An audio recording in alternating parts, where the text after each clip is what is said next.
ಜಿಲ್ಲೆಯ ಸ್ವರಬ ಪಟ್ಟಣದಲ್ಲಿರುವ ಮಾಜಿ ಮುಖ್ಯಮಂತ್ರಿ ಎಸ್ ಬಂಗಾರಪ್ಪ ಹಾಗೂ ಪತ್ನಿ ಶಕುಂತಲಾ ಬಂಗಾರಪ್ಪ ಅವರ ಸಮಾಧಿಯ ಸ್ಥಳ ಬಂಗಾರಧಾಮಕ್ಕೆ ರಾಜ್ಯ ಸರ್ಕಾರ ಪ್ರವಾಸಿ ತಾಣವಾಗಿ ಮನ್ನಣೆ ನೀಡಿದೆ.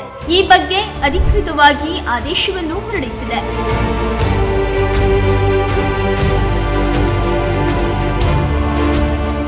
ಶಾಲಾ ಶಿಕ್ಷಣ ಮತ್ತು ಸಾಕ್ಷರತಾ ಸಚಿವ ಮಧು ಬಂಗಾರಪ್ಪ ಅವರು ಸ್ವಂತ ಖರ್ಚಿನಲ್ಲಿ ನಿರ್ಮಾಣ ಮಾಡಿರುವ ಬಂಗಾರಧಾಮವನ್ನ ಅವರದ್ದೇ ನೇತೃತ್ವದ ಎಸ್ ಬಂಗಾರಪ್ಪ ಫೌಂಡೇಶನ್ ಕಾರ್ಯನಿರ್ವಹಿಸುತ್ತಿದೆ.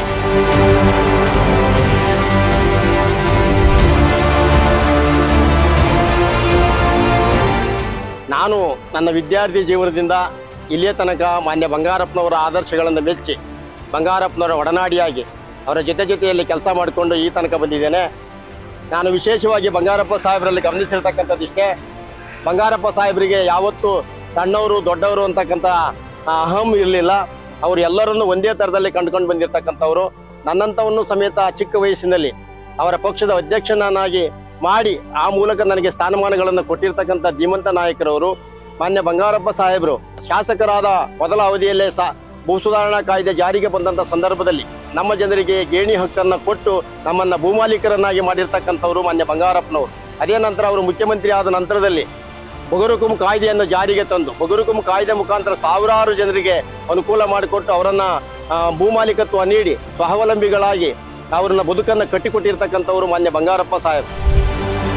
ಶಿವಮೊಗ್ಗ ಜಿಲ್ಲೆಯ ತೀರ್ಥಹಳ್ಳಿ ಪಟ್ಟಣದ ಸಿಬಿಎಸ್ ಅಭಿರುಚಿಗೆ ಪೂರಕವಾಗಿ 1.25 ಎಕರೆ ಪ್ರದೇಶದಲ್ಲಿ ಬಂಗಾರಧಾಮ ನಿರ್ಮಾಣವಾಗಿದೆ. ಶಿವಮೊಗ್ಗ ಜಿಲ್ಲೆಯ ತೀರ್ಥಹಳ್ಳಿ ಪಟ್ಟಣದ ಸಿಬಿಕೆರೆ ಸರ್ಕಾರಿ ಶಾಲೆಯ ಮಕ್ಕಳು ಭರ್ಜರಿ ಹುಲಿ ಕುಣಿತ ಮಾಡಿದ್ದಾರೆ. ಆರಂಗ ಜ್ಞಾನೇಂದ್ರ ಅವರು ದತ್ತು ಪಡೆದುಕೊಂಡಿರುವ ಶಾಲೆಯಲ್ಲಿ ಶಾಲಾ ಆರಂಭಗೊಂಡ ಹಿನ್ನೆಲೆಯಲ್ಲಿ ಮಕ್ಕಳು ಕುಣಿದು ಕುಪ್ಪಳಿಸಿದ್ದಾರೆ. ಹುಲಿ ವೇಷಧಾರಿಗಳ ಜೊತೆ ಪುಟಾಣಿ ಮಕ್ಕಳು ಹೆಜ್ಜೆ ಹಾಕಿ ಸಂಭ್ರಮಿಸಿದ್ದಾರೆ. ಒಬ್ಬ ಹಿಂದುಳಿದ ವರ್ಗದವನಾಗಿ ಬಂಗಾರಪ್ಪನವರಿಗೆ ಜಾತಿ ಕುಲ ಗೋತ್ರ ಯಾವುದೂ ಇರಲಿಲ್ಲ. ಮಲೆನಾಡು ಸೇರಿ ಹಾವೇರಿ ಭಾಗದ ರೈತರ ಜಾನಪದ ಸ್ಪರ್ಧೆಯಾಗಿರುವ ಹೋರಿ ಹಬ್ಬ ಅದ್ದೂರಿಯಾಗಿ ನಡೆಯುತ್ತಿದೆ. ಶಿವಮೊಗ್ಗ ಜಿಲ್ಲೆಯ ಶಿಕಾರಿಪುರ ತಾಲೂಕಿನ ಶಿರಿಹಳ್ಳಿ ತಾಂಡ ಜೀವನವನ್ನು ಪ್ರಾರಂಭ ಮಾಡಿದವರು ಶಿರಿಹಳ್ಳಿ ತಾಂಡ ಶಿರಿಹಳ್ಳಿ ಶಿಕಾರಿಪುರ ಸೇರಿದಂತೆ ವಿವಿಧೆಡೆ ಅದ್ದೂರಿಯಾಗಿ ಹೋರಿ ಹಬ್ಬ ನಡೆಸಲಾಗುತ್ತಿದೆ. ತಮಿಳುನಾಡು ಆಂಧ್ರಪ್ರದೇಶಗಳಿಂದ ಲಕ್ಷಾಂತರ ರೂಪಾಯಿ ದುಡ್ಡು ಕೊಟ್ಟು ರೈತರು ಹೋರಿಗಳನ್ನ ತಂದು ಹಬ್ಬ ಮಾಡುತ್ತಿದ್ದಾರೆ. ಈ ತಾಲೂಕಿನಲ್ಲಿ ಅತ್ಯಂತ ಹೆಚ್ಚು ಗೇಣಿ ಜಮೀನ್ದಾರರಿಗೆ ಜಮೀನನ್ನು ಕೊಡಿಸುವುದರಲ್ಲಿ ಯಶಸ್ವಿಯಾಗಿದ್ದರು. ಮತ್ತೆ ಅವರು ಕಾಲ ಮಿತಿಯಲ್ಲಿ ಹೋರಿ ಹಬ್ಬದಲ್ಲಿ ನಾಯ್ಕರ್ ಗೋಳಿ, ಅಪ್ಪು, ಚೆಲುವ, ಬಸವ, ಸಿಪಾಯಿ, ಜಮೀನನ್ನ ಸಾಗುವಳಿ ಮಾಡಿಕೊಂಡು ಸೈನಿಕ ಸೇರಿದಂತೆ ವಿವಿಧ ಹೆಸರುಗಳ ಹೋರಿಗಳು ರಾರಾಜಿಸುತ್ತಿವೆ. ಮಾತುಗಳನ್ನು ಹೇಳಿ ಅವರು ಇವತ್ತು ಅವರ ಅಧಿಕಾರ ಅವಧಿಯಲ್ಲಿ ಅದೇ ಕಾನೂನನ್ನ ಜಾರಿ ಕೊಟ್ಟು ಬಗರ್ಕುಂ ಸಗುಳಿಯನ್ನು ಯಾರು ಮಾಡಿದರೆ ಇನ್ನು ಸಂಕ್ರಾಂತಿ ಹಬ್ಬದವರೆಗೆ ಈ ಹೋರಿ ಹಬ್ಬ ನಡೆಯಲಿದ್ದು ರೈತರು ಹಬ್ಬವನ್ನ ಸ್ಪರ್ಧೆಯ ರೂಪದಲ್ಲಿ ನಡೆಸಿ ಎಲ್ಲರಿಗೂ ಒಂದು ಭೂಮಿ ಹಕ್ಕನ್ನು ಕೊಟ್ಟಂತಹ ಮಹಾನ್ ಧೀಮಂತ ನಾಯಕ ಯಾರಾದರೂ ಕರ್ನಾಟಕ ರಾಜ್ಯದಲ್ಲಿ ಇದ್ರೆ ಅದು ಬಂಗಾರಪ್ಪನವರು. ಶಿವಮೊಗ್ಗದಲ್ಲಿ ಕರ್ನಾಟಕ ಮತ್ತು ಗೋವಾ ನಡುವಿನ ರಣಜಿ ಪಂದ್ಯ ಆರಂಭಗೊಂಡಿದೆ. ಶಾಸಕ ಎಸ್.ಎಂ. ಚನ್ನಬಸಪ್ಪ, ವಿಧಾನ ಪರಿಷತ್ ಸದಸ್ಯರುಗಳಾದ ಡಾಕ್ಟರ್ ಧನಂಜಯ ಸರ್ಜಿ, ಎಚ್.ಎಸ್. ಸುಂದರೇಶ್ ಅದರ ಪಂದ್ಯಕ್ಕೆ ಚಾಲನೆ ನೀಡಿದರು. ಟಾಸ್ ಗೆದ್ದು ಗೋವಾ ತಂಡ ಬೌಲಿಂಗ್ ಆಯ್ಕೆ ಮಾಡಿಕೊಂಡಿದೆ. ವಾಕಿಂಗ್ ಪಾತ್, ಅಲಂಕಾರಿಕ ಗಿಡಗಳು ಸೇರಿದಂತೆ ಅಗತ್ಯ ಸೌಲಭ್ಯಗಳನ್ನು ಕಲ್ಪಿಸಲಾಗಿದೆ. 1500 ಮಂದಿಗೆ ಆಸನದ ವ್ಯವಸ್ಥೆಯೊಂದಿಗೆ ಆಧುನಿಕ ಬಯಲು ರಂಗಮಂದಿರ ನಿರ್ಮಾಣಗೊಂಡಿದ್ದು ಸಾಂಸ್ಕೃತಿಕ ಹಾಗೂ ಸಂಗೀತ ಕಾರ್ಯಕ್ರಮಗಳಿಗೆ ಅನುಕೂಲಕರವಾಗಿದೆ.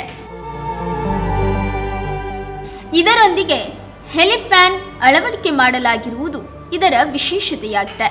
ಸಂಪಿಗೆ ಮರ, ಕಲ್ಪವೃಕ್ಷ, ಈಚಲು ಮರಗಳನ್ನು ಒಳಗೊಂಡ ಸಸ್ಯ ಸಂಪತ್ತು, 56 ಅಡಿ ಎತ್ತರದ ಕ್ಲಾಕ್ ಟವರ್, ವಿದ್ಯುತ್ ದೀಪಾಲಂಕಾರ ಹಾಗೂ ಹಿನ್ನೆಲೆಯಲ್ಲಿ ಸುಮಧುರ ಸಂಗೀತ ಬಂಗಾರಧಾಮಕ್ಕೆ ಇನ್ನಷ್ಟು ವೈಶಿಷ್ಟ್ಯತೆಯನ್ನ ಮೂಡಿಸಿದೆ.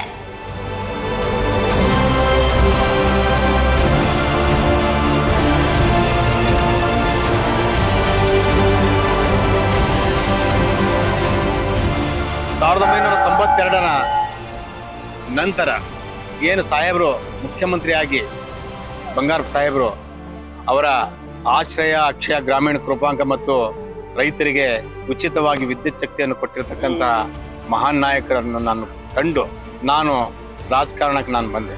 ಹಲವು ಗ್ಯಾರಂಟಿ ಯೋಜನೆಗಳ ಅನುಷ್ಠಾನ ಪ್ರಾಧಿಕಾರದ ಅಧ್ಯಕ್ಷ, ಮಾಜಿ ಮುಖ್ಯಮಂತ್ರಿಗಳು, ಬಡವರ ಬಂಧು, ದೀನದಲಿತರ ಆಶಾಕಿರಣ, ಈ ರಾಜ್ಯ ರಾಜಕಾರಣದ ಧ್ರುವತಾರೆಗಳಾದ ಬಂಗಾರಪ್ಪಾಜಿಯವರ 93ನೇ ವರ್ಷ ಹುಟ್ಟುಹಬ್ಬದ ಶುಭಾಶಯವನ್ನು ಕೋರ್ತಾ ಬಂಗಾರಧಾಮವನ್ನು ಇವತ್ತು ಈ ಜನ ಸರ್ಕಾರ ಐತಿಹಾಸಿಕ ಕ್ಷೇತ್ರವನ್ನಾಗಿ ಮಾಡಿದ್ದಕ್ಕಾಗಿ ನಾನು ಈ ತಾಲೂಕಿನ ಸಮಸ್ತ ಜನತೆಯ ಪರವಾಗಿ ಮತ್ತು ಬಂಗಾರಪ್ಪ ಅಭಿಮಾನಿಗಳ ಪರವಾಗಿ ತುಂಬುವುದು ಅಭಿನಂದನೆ ಸಲ್ಲಿಸ್ತಾ ಮತ್ತೊಮ್ಮೆ ಬಂಗಾರಪ್ಪಾಜಿಯವರ ಹುಟ್ಟುಹಬ್ಬದ ಶುಭಾಶಯವನ್ನು ತಿಳಿಸ್ತಾ 26 ಡಿಸೆಂಬರ್ 2011 ದೈವಾಧೀನರಾದರು. ಅನಂತರ ಇಲ್ಲಿ ಮಧು ಬಂಗಾರಪ್ಪನವ್ರಿಗೆ ಸೇರಿರ್ತಕ್ಕಂಥ ಜಾಗ, ಅವರ ಜಾಗದಲ್ಲಿ 1 ಎಕರೆ 10 ಗುಂಟೆ ಇದೆ. ಈ ಜಾಗದಲ್ಲಿ ಅವರ ಅಂತ್ಯಕ್ರಿಯೆಯನ್ನು ಮಾಡಿ ಈ ಕೆಲಸವನ್ನು ಮಾಡಿ ಇಲ್ಲಿ ಒಳ್ಳೆಯ ಸ್ಮಾರಕವನ್ನು ನಿರ್ಮಾಣವನ್ನು ಸನ್ಮಾನ್ಯ ಮಧು ಬಂಗಾರಪ್ಪನವರು ಇವತ್ತು ಶಾಲಾ ಶಿಕ್ಷಣ ಸಚಿವರಾಗಿದ್ದಾರೆ.